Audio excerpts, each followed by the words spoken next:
If this is your first time here, welcome. If you've been walking this quiet road with me for a while now, welcome back. You've found a different kind of corner. No noise, no outrage, no endless scrolling, just space. I live alone in the woods of West Virginia, not to escape the world, but to see it more clearly. And every now and then, a thought rises to the surface. Not polished, not performed, just honest. These are the reflections most people don't slow down long enough to notice, the kind that sit with you, the kind that don't demand attention, but earn it.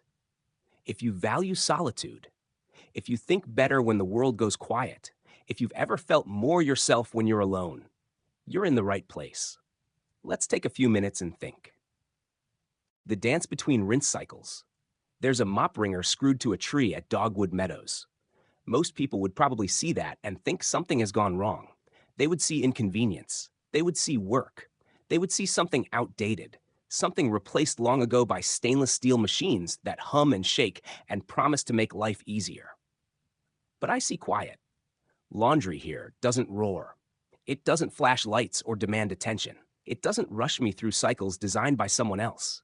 It begins with water, a tub, a plunger that pushes water through fabric, and my own two hands moving in rhythm.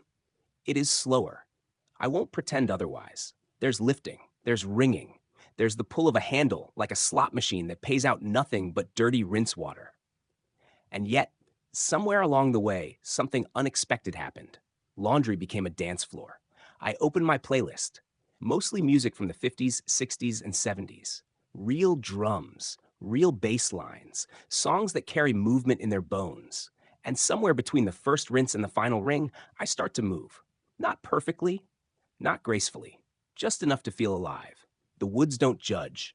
The trees don't care if I miss a beat. The dogs look at me like I've finally lost whatever sense they assumed I had, and then they go back to being dogs. And the work gets done.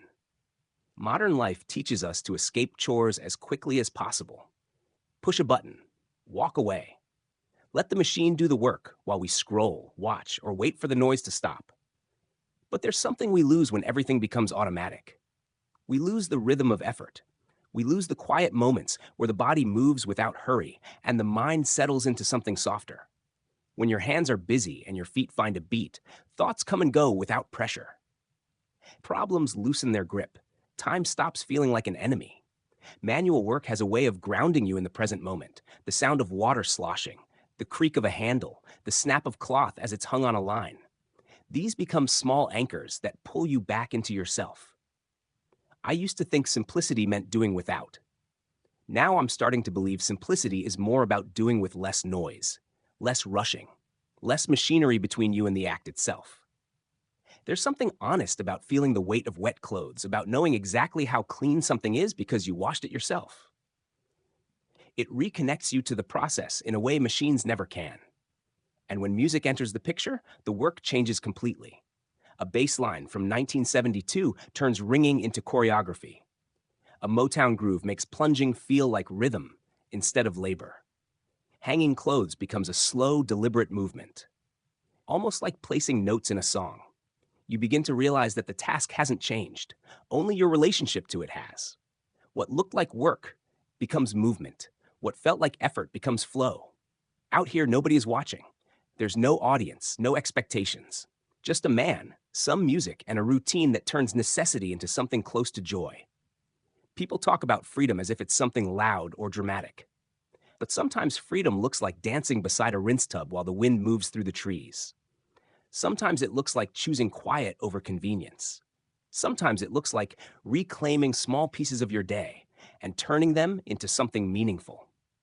And maybe that's the real lesson hiding inside a simple chore. When we slow down enough to meet the work where it is, we discover that the work was never the burden. The noise was. And when the noise falls away, what's left is rhythm. And in that rhythm, we find ourselves moving again. Not because we have to, but because something inside us wants to.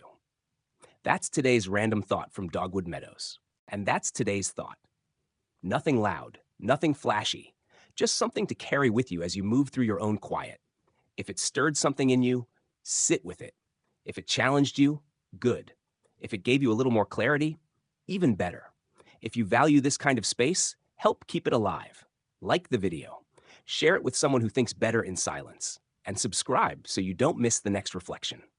Until next time, protect your quiet.